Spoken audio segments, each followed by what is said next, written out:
Bienvenidos a Código 24/7, Claridad y Criterio Clínico. Soy el Dr. Nicky, y hoy vamos a meternos de lleno en uno de los desafíos más grandes y a menudo más frustrantes de la UCI, el complejo mundo de la sepsis. A ver, esta es la pregunta que yo creo nos quita el sueño a todos en la guardia, ¿cierto? Aplicamos las guías, seguimos los protocolos al pie de la letra, y aún así los resultados son una moneda al aire. Un paciente mejora de una manera increíble, mientras que otro, con un cuadro que parece idéntico, simplemente no responde. Esa sensación de impotencia, es justo el punto de partida de nuestro análisis de hoy.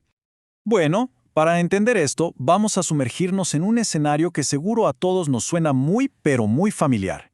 Es mitad de la noche, la unidad está a tope, y suena una alarma. Y ahí está. El momento crítico, la presión a 1000, todo el equipo revisando qué se hizo, qué falta, pero el paciente no mejora. Miren, esta viñeta no es solo un caso clínico, es la cara de un problema mucho más profundo. Y la pregunta clave es, ¿y si el error no está en cómo lo tratamos, sino en qué creemos que estamos tratando? Resulta que toda la evidencia nueva apunta a que hemos estado tratando la sepsis como si fuera una sola cosa, una entidad monolítica. Pero la realidad es que es un síndrome increíblemente diverso. Y para movernos en este nuevo terreno, pues necesitamos un mapa nuevo y por supuesto un lenguaje nuevo. Vamos por partes. Empecemos con lo básico, el fenotipo. Esto es sencillamente lo que vemos, lo que está ahí al pie de la cama del paciente.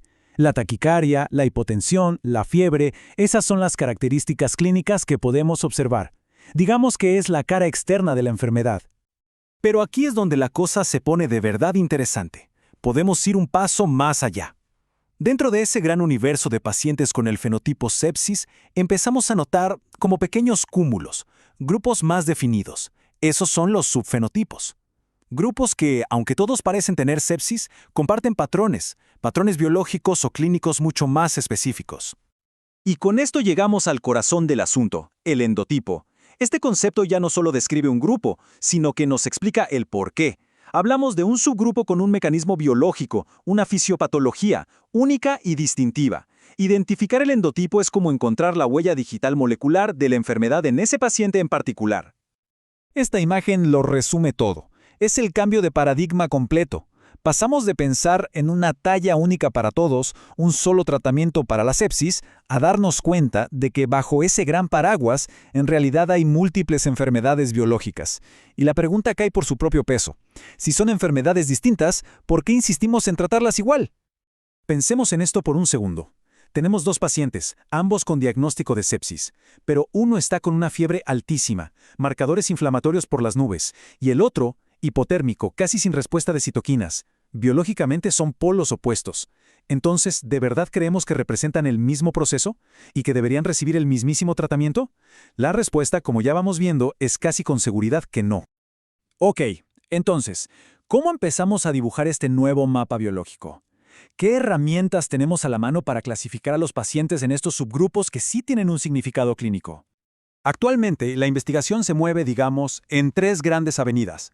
Primero, la clínica, que usa los datos que ya tenemos, los que recogemos todos los días. Segundo, la genómica o transcriptómica, que es como si pudiéramos espiar las órdenes que las células inmunes están recibiendo y ejecutando en tiempo real. Y tercero, la proteómica, que mide las balas, las proteínas inflamatorias que esas células sueltan al torrente sanguíneo. Cada eje nos da una pieza diferente de este rompecabezas. En el eje genómico, ojo, ya se han identificado dos firmas moleculares principales. El SRS1, que es un perfil de muy alto riesgo. ¿Por qué? Porque se asocia a un estado de inmunosupresión. Es decir, el sistema inmune está agotado, paralizado. Y esto lamentablemente se traduce en una mayor mortalidad.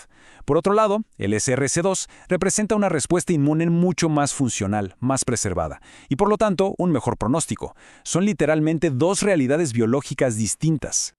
Ahora, si lo vemos desde la proteómica, desde las proteínas, también vemos dos extremos. El subfenotipo hiperinflamatorio, que es la famosa tormenta de citoquinas y que se asocia a los peores desenlaces, más shock, más disfunción orgánica. Y luego está el hipoinflamatorio, con una respuesta mucho más tranquila. Es importante entender que estos ejes, el genómico y el proteómico, muchas veces van de la mano, pero nos dan perspectivas complementarias del estado real del paciente. Vamos con este caso. Un paciente con neumonía grave, y su perfil transcriptómico nos dice dos cosas. baja expresión de HLA-DR y agotamiento de linfocitos T. A ver, el HLA-DR es clave para que las células inmunes presenten al enemigo y activen las defensas. Si está bajo y además los linfocitos T están agotados, eso es un signo clarísimo de parálisis inmune. Por lo tanto, este paciente encaja de lleno en el subfenotipo SRS1, el de alto riesgo. Y esto es importante, porque quizás sus signos vitales iniciales no nos lo decían tan claro. Bueno, y aquí viene la pregunta del millón. Todo esto está muy bien, pero ¿cómo lo aplicamos en la práctica? ¿Cómo pasamos de la teoría a la acción al pie de la cama? Aquí es donde entra un concepto que es fundamental. Teragnóstico. Es una palabra que fusiona terapéutica con diagnóstico. La idea es simple pero poderosa. No se trata solo de ponerle una etiqueta de subfenotipo al paciente.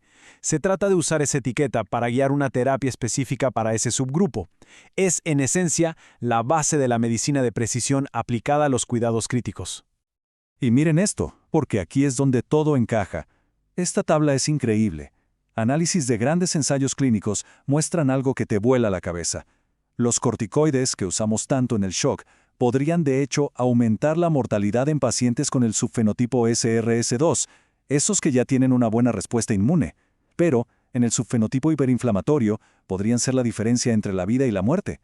Es el mismo fármaco, con efectos totalmente opuestos. Todo depende del contexto biológico. Y la cosa no para con los fármacos. Vean esto sobre la fluidoterapia en el SDRA, que muchas veces es consecuencia de la sepsis. La estrategia correcta también depende del subfenotipo. En pacientes hipoinflamatorios, ser conservador con los fluidos reduce la mortalidad, algo que uno esperaría. Pero, y aquí viene la sorpresa, en los hiperinflamatorios parece que una estrategia más liberal es mejor. Esto honestamente va en contra de mucho de lo que aprendimos sobre reanimación universal. Este es un caso para pensar. Paciente en shock séptico, con un perfil claramente hiperinflamatorio. Según lo que acabamos de ver, los corticoides podrían beneficiarlo. Pero, al mismo tiempo, los datos del SDRA nos sugieren que este perfil se beneficiaría de una fluidoterapia más liberal, no conservadora. Esto nos demuestra que las decisiones del futuro no van a ser de una sola variable. Vamos a tener que integrar varias capas de información biológica para decidir. Y esta personalización llega hasta el ventilador mecánico. Análisis del famoso ensayo Alveoli, que estudió PIB alto versus bajo en SDRA, sugieren que los pacientes hipoinflamatorios en realidad tuvieron mayor mortalidad con PIB alto, mientras que los hiperinflamatorios sí se beneficiaron. ¿Qué nos dice esto? Que para este paciente en particular con perfil hipoinflamatorio, una estrategia de PIB alto probablemente sería una mala idea. Perfecto. Hemos visto la teoría, hemos visto la evidencia que la empieza a respaldar. Pero la gran pregunta que todos nos hacemos es, ¿cuándo vamos a poder usar esto en la guardia de mañana? Vamos a analizar qué nos falta para llegar ahí. El camino es súper prometedor, pero seamos realistas, hay retos. Primero, necesitamos validar todo esto en ensayos clínicos prospectivos, donde se asigne el tratamiento basado en el subfenotipo desde el día 1. Y, algo que es crucial, necesitamos pruebas diagnósticas rápidas, point of care, que nos den esta información en horas, no en días. Pero la promesa es enorme, dejar de tratar a la sepsis para por fin empezar a tratar al paciente con sepsis. Ok, para cerrar, si hay 5 mensajes que me gustaría que se queden grabados para la próxima guardia son estos. 1. La sepsis no es una sola enfermedad. Repitámoslo, no es una sola enfermedad. 2. La clave del futuro está en identificar el estado inmune e inflamatorio del paciente. 3. Un mismo tratamiento puede ser un héroe o un villano, todo depende del subfenotipo. 4. Cuando un paciente no responde, hay que cuestionar el enfoque universal, preguntarnos si no estamos frente a una biología diferente. Y 5. Que no quepa duda, estamos en el umbral de una nueva era en la medicina crítica. La medicina de precisión ya está tocando la puerta de la UCI. Así que la pregunta final queda en el aire. ¿Estamos realmente listos para abandonar el cómodo, pero a menudo incorrecto enfoque de talla única para la sepsis? Espero que este análisis les haya parecido útil, que les haya aportado algo de valor. Si fue así, un like siempre ayuda y por supuesto suscribirse para no perderse los próximos contenidos que buscan justo eso, aportar claridad y criterio clínico a nuestra práctica.